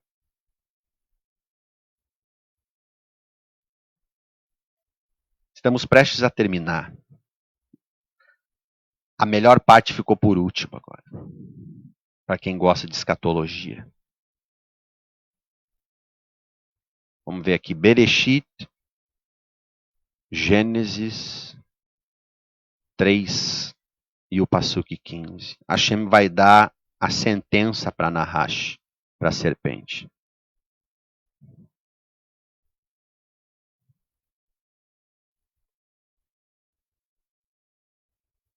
Olha o verso 15. E porei inimizade entre ti e a mulher, entre a tua semente e a sua semente. Esta te ferirá a cabeça, e tu lhe ferirás o calcanhar. Para quem que Hashem falou aqui? Para Nahash, para a serpente. Para Nahash, para a serpente. Hashem disse, a semente da mulher. Nós sabemos que a mulher aqui é Israel, falando em simbologia, no segundo nível de interpretação, que é o alegórico, aqui a mulher é Israel. Quem é a mulher vestida de branco lá, em Apocalipse? Ah, é a igreja. Não, ali é Israel. Foi ela que deu luz ao Messias. A mulher estava grávida, o ladrão queria matar a mulher por causa do filho que ela estava levando na barriga. E a mulher foge para o deserto e vence o dragão porque ela deu à luz aquele que tem poder de esmagar a cabeça do dragão. Nós já vamos chegar lá, calma. Então, quando diz aqui a semente da mulher esmagará a tua cabeça, está conectado lá com Apocalipse 15, Sefer Hit Galut. Veja bem, deixa eu ver aqui, verso 15. O Mashiach esmagará a cabeça da Nahash, da serpente. E quando nós vamos em Apocalipse, ou seja, aqui está dizendo que Mashiach vai esmagar a cabeça de Amalek, do anti-Mashiach, que é o antissemita, o perverso, que toda essa energia negativa que paira, esse espírito antissemita, ele vai personificar em uma pessoa. Assim como personificou em Haman, lá na Pérsia. Ele vai personificar no anti-Mashiach. Haman é só um arquétipo, é só a sombra. Mas quando nós vamos em Apocalipse, veja bem, Sefer Hit Galut, capítulo 12, ou melhor, capítulo 13. Vamos no capítulo 12 primeiro.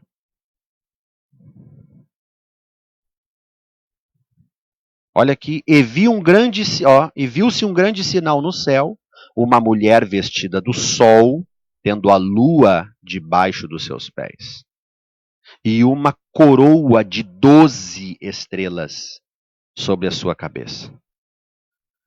E estava grávida, e com dores de parto. Jeremias capítulo 30 vai falar que as dores de parto é Israel que vai sofrer. Claro, e quem tiver enxertado junto vai sofrer junto. Que papo é esse? Então a igreja é arrebatada, os ramos são enxertados, aí eles são cortados de novo, eles vão e a árvore fica aqui para sofrer. Não. Vai sofrer junto. Jeremias 30, né? Vai falar sobre isso. Sobre as dores de parto, o tempo de angústia para Jacó e Jacov.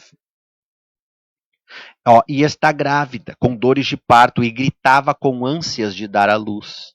E viu-se outro sinal no céu, e eis que era um dragão vermelho, que tinha 7 cabeças e 10 chifres, e sobre as suas cabeças 7 diademas. E a sua cauda levou após si a terça parte das estrelas do céu, e lançou-as sobre a terra. E o dragão parou diante da mulher que havia de dar à luz, para que, dando ela a luz, lhe tragasse o filho. Olha aqui. A fúria de Satã contra Israel. Olha o Hamas lá. Ó.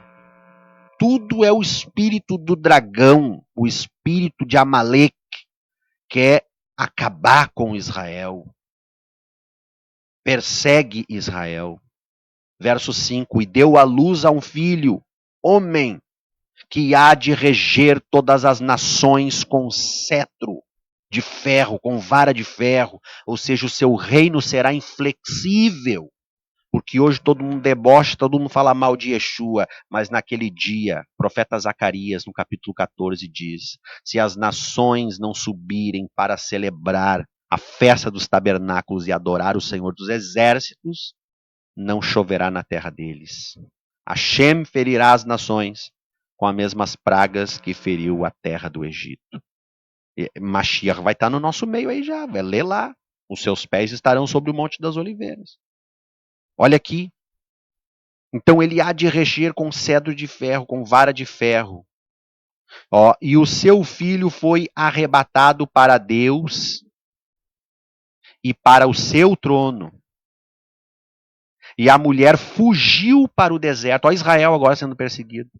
Aonde tinha um lugar preparado por Deus para que ali fosse alimentada durante 1260 dias.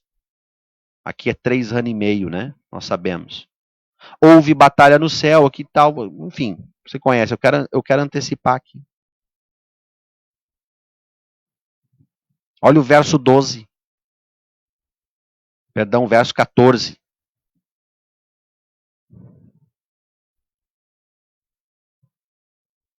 Não.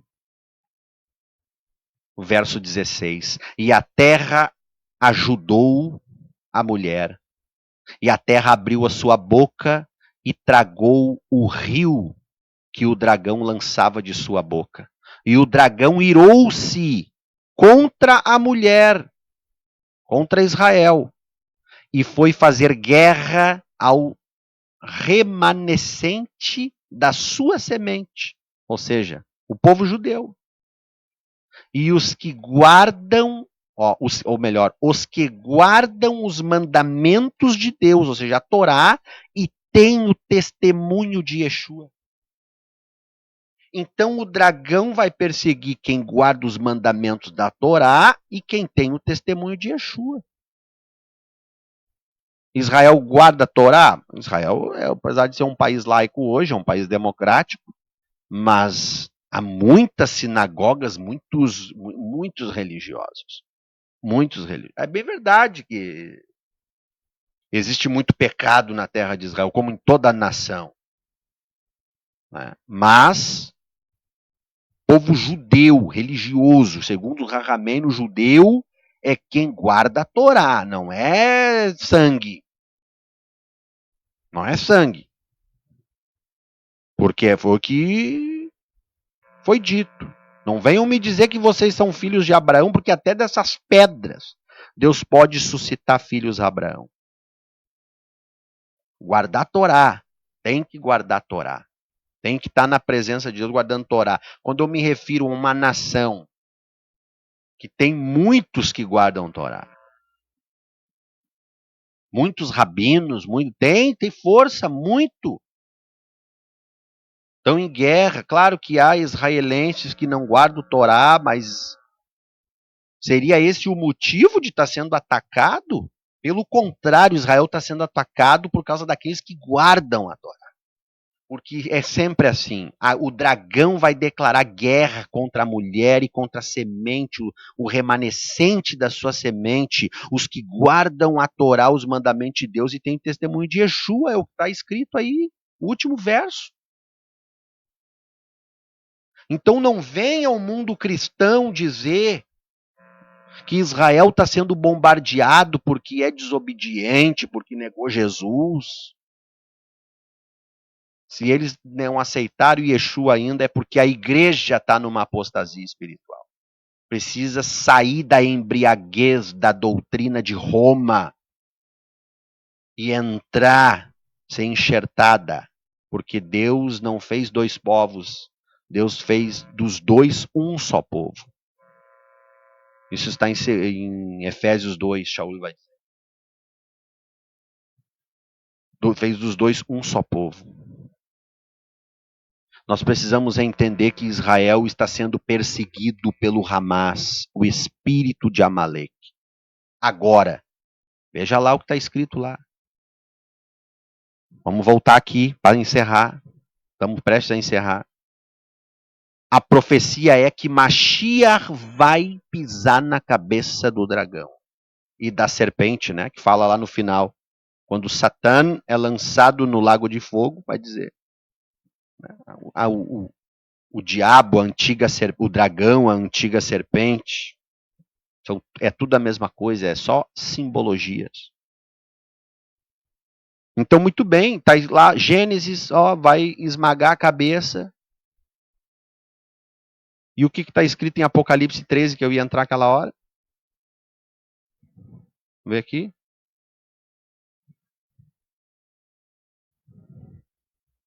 Vai esmagar lá, né? Tá lá.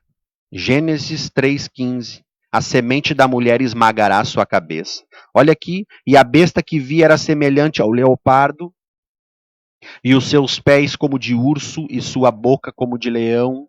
E o dragão deu-lhe o seu poder, e o seu trono, e grande poderio. E vi uma das suas cabeças como ferida de morte, e sua chaga mortal foi curada, e toda a terra se maravilhou após a besta. Que ferida mortal é essa na cabeça do dragão? É o primeiro golpe do Mashiach. Primeiro golpe do Mashiach. Está lá Gênesis 3,15. A semente da mulher esmagará a tua cabeça. Falando para a serpente. Satã. Agora aqui em Apocalipse, a besta, ela tem uma das cabeças feridas. Tomou o primeiro golpe. Quando foi o primeiro golpe? O primeiro golpe foi quando Yeshua foi ao madeiro. Na cruz do Calvário ou no madeiro, como você preferir. Quando Yeshua foi para o sacrifício no madeiro, ali ele golpeou a cabeça do dragão. É o primeiro golpe. E o segundo golpe? Quando ele voltar em glória.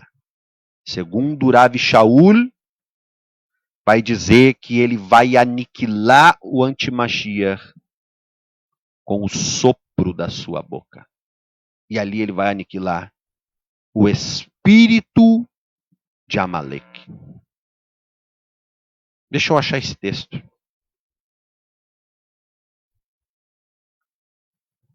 Deixa eu ver aqui. Isso está em Colossenses 2, se eu não me engano.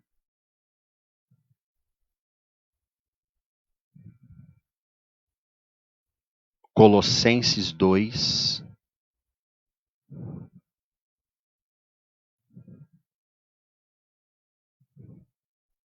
Aqui, ó. Aqui, ó. Havendo riscado a cédula que era contra nós, nas suas ordenanças, ou seja, a maldição da lei, que Deuteronômio 28 vai dizer, né? Que aqueles que obedecem, as bênçãos seguirão, mas quem desobedece, as maldições seguirão. Quando quebramos a lei, uma maldição deve recair sobre a nossa vida. Mas quando nós pecamos, obviamente, de forma involuntária, o sangue de Yeshua nos dá respaldo. É por isso, e Yohanan João vai dizer, se pecarmos, o sangue de Yeshua nos purifica de todo pecado. Em Gálatas, Shaul vai dizer, Yeshua nos resgatou da maldição da lei, fazendo-se maldição por nós. Não que a lei seja maldita, mas porque quando a gente quebra a lei, deveria recair uma maldição sobre nós, por causa de Deuteronômio 28. Mas essas maldições não recaem sobre nós, porque o Filho de Deus padeceu em nosso lugar. Ou seja, aqui o escrito de dívida é isso. Que era contra nós nas suas ordenanças, ou seja, havia uma maldição que deveria recair. Quando nós quebrava as ordenanças, os mandamentos de Deus. Havendo riscado a cédula que era contra nós, o escrito de dívida, nas suas ordenanças, a qual de alguma maneira nos era contrária, de alguma maneira nos era contrária. Olha bem, e atirou do meio de nós, ou seja, essa maldição, não a Torá, cravando-a na cruz, despojando os principados e potestades, os expôs publicamente e deles triunfou em si mesmo. Aonde? Na cruz, no madeiro. Ali foi o primeiro golpe na cabeça de Amaleque. E o segundo golpe? Vamos ver aqui o segundo golpe. Se eu não me engano, vamos lá. 2 Tessalonicenses, capítulo 2. Olha aqui, e o verso 8. Então será revelado o iníquo. Aqui é um pouquinho antes, ó. Porque já o ministério da injustiça, em algumas traduções, iniquidade, né? Ministério do pecado, da transgressão da lei, iniquidade, anomia, transgressão da lei. Ó, opera. Somente a um que agora o retém, até que do meio seja tirado. Não é igreja, viu? Não é igreja. Então será revelado o iníquo, o rachá, o perverso, a quem o Senhor desfará ou destruirá pelo sopro da sua boca e aniquilará pelo esplendor da sua vinda. Ou seja, o segundo golpe na cabeça de Amaleque, na sua vinda como agora, não como Mashiach ben Yosef, o servo sofredor, não, mas como Mashiach ben David, aquele que vai reinar em glória eternamente. Ele vai esmagar de uma vez por todas a cabeça de Amaleque. Hoje nós somos perseguidos.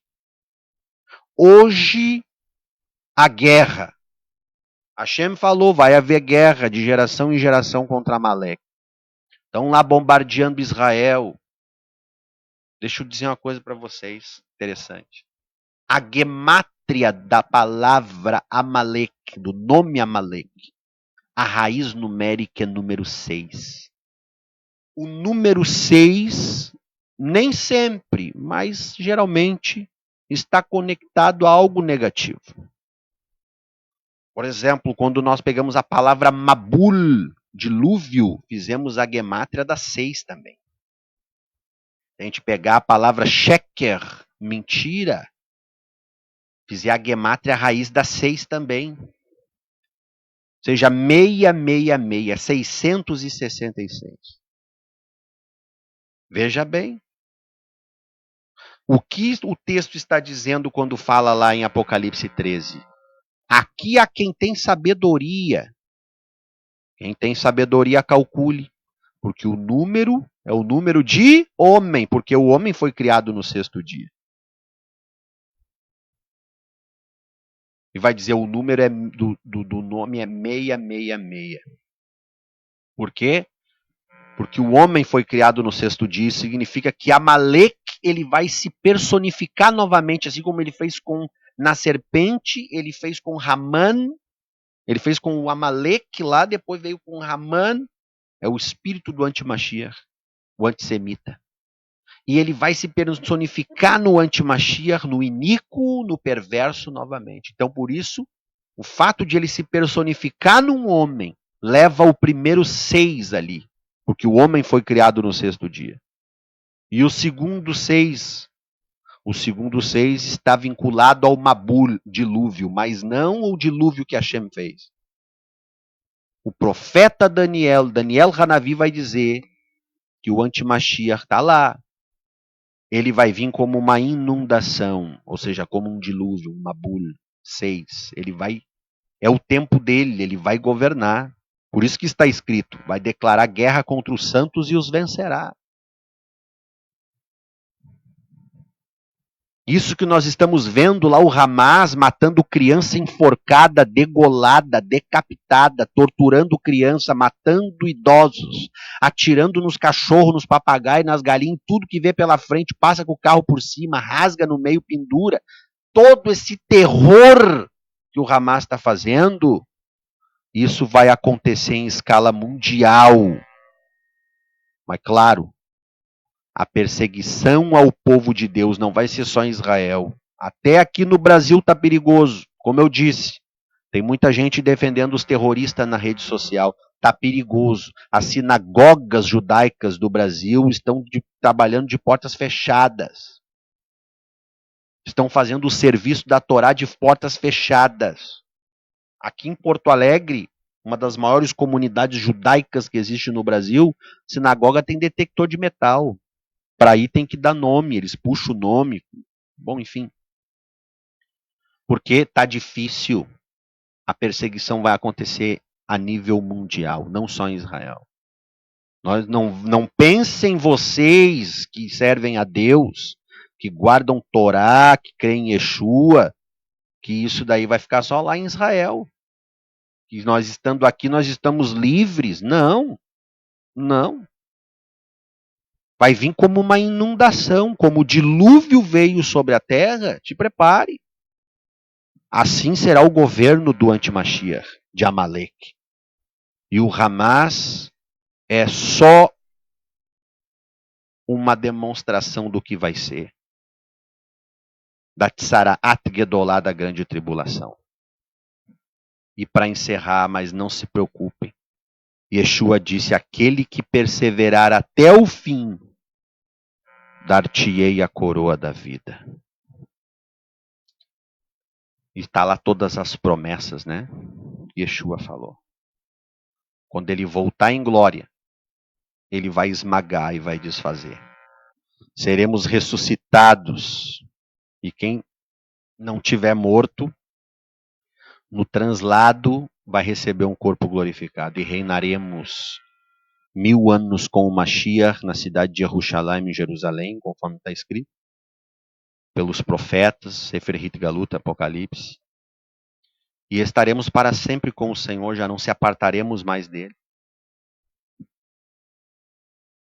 Amaleque será esmagado.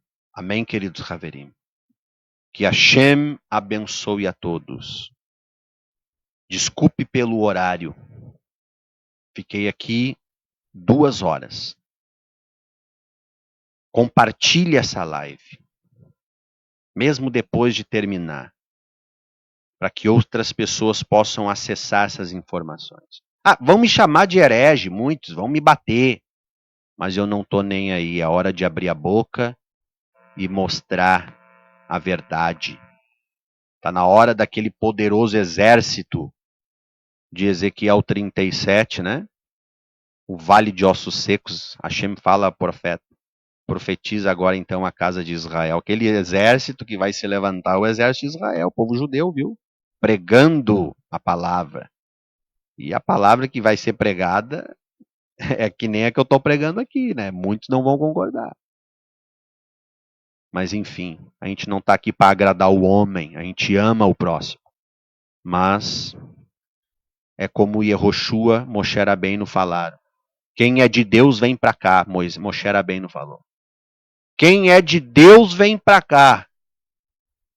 Lá no pecado do Het Egel Hazahav, o pecado do bezerro de ouro, Moshe Rabbeinu falou, quem é de Hashem vem para cá. Quem não é, fica aí. Amém, queridos Haverim? Que Hashem abençoe a todos. Adonai Osle Amoiten, Hashem Evarechet Amova Shalom. O Senhor fortalecerá o seu povo, o Senhor abençoará o seu povo com a paz. Em nome de Yeshua, Adonai-no, o nome de Yeshua, o nosso Senhor, o nosso Mashiach. Amém, ve amém. Baruch Hashem.